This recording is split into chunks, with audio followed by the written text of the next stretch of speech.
108, and the secretary will move that resolution, and then we will hear from Judge Aaron Worth, privileges of the floor from the District of Columbia. Is there a second? 108 has been moved and seconded. Please go forward, Judge Worth. Thank you, Chair Klein and members of the House, and especially the Commission on Women.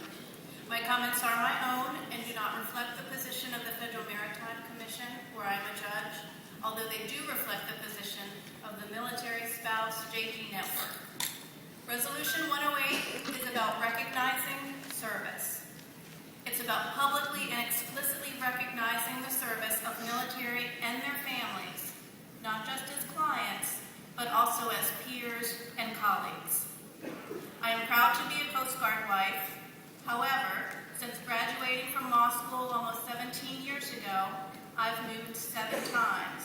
That's typical of military families. We generally move every 2 to 3 years. I took and passed the bar exam 3 separate times. I missed admission on motion by just a few months, even after a decade of practice. And my experience is unusual, mainly because I've always found some type of work. So far, 11 full or part-time jobs. I've been very lucky. But in between every one of those moves, I was unemployed. Military spouses have a 26% unemployment rate. When employers and bar examiners see these gaps and changes in employment, some recognize service, but most see red flags. As a consumer attorney, I understand. I look like I can't hold a job for more than a few years. However, what employers and bar examiners view with suspicion, we view with pride. I'm proud that my husband serves his country and that the Coast Guard rescued over 30,000 people during Hurricane Katrina. And I can only begin to imagine the pride and fear of our members who have spouses serving in war zones right now. Their service members are in combat as they take bar exams, apply for jobs, practice law, and wait for the results of this vote. Unlike civilian couples, my husband can now turn down a promotion or quit at will. Desertion and failure to follow orders can lead to court-martial.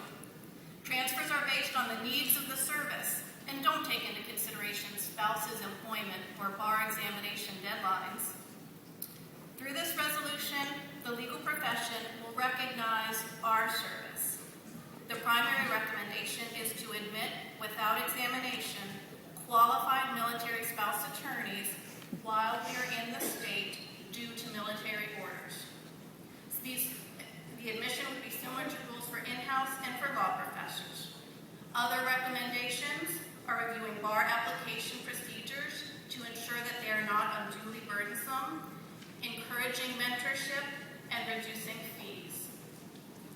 We are honored to have the support of the White House Joining Forces Initiative, which is working to reduce licensing barriers for military spouses in all professions. The Department of Defense recognizes this as a retention issue. The U.S. Chamber of Commerce, MOA, the Military Officer Association of America, the National Military Family Association, all support this resolution.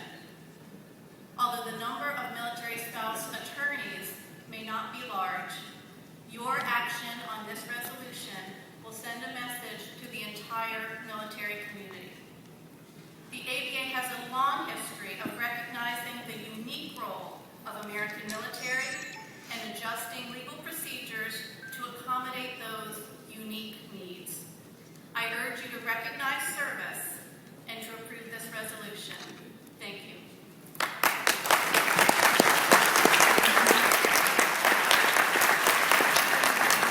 Thank you, Judge Ward. The chair recognizes the cell riders from the section of individual rights and responsibilities. Speak in favor of this motion. This is by way of a closing. All speakers have waived. Could you, Madam Chair, read the list of speakers? Colonel James Durant, General Practice, Wayne Positan, State Delegate of New Jersey, Major General John Altenberg, retired, Vincent Doyle, President of the New York State Bar, Roberta Liebenberg, Woman at Large Delegate,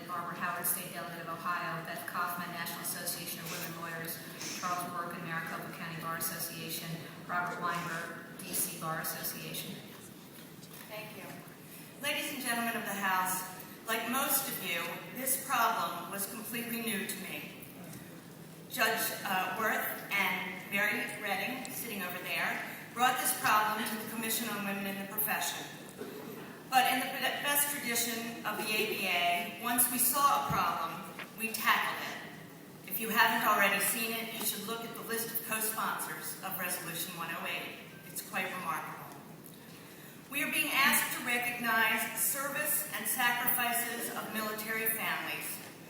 There is something we can do to help in some small way that small number of our sisters and brothers at the bar who are military spouses to practice this wonderful profession that they, like us, have chosen.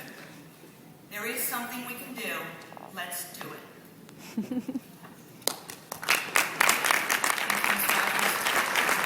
now proceed to a vote on revised Resolution 108. All those in favor, please say aye. Aye. Opposed, nay. The ayes have it. Revised Resolution 108 is adopted.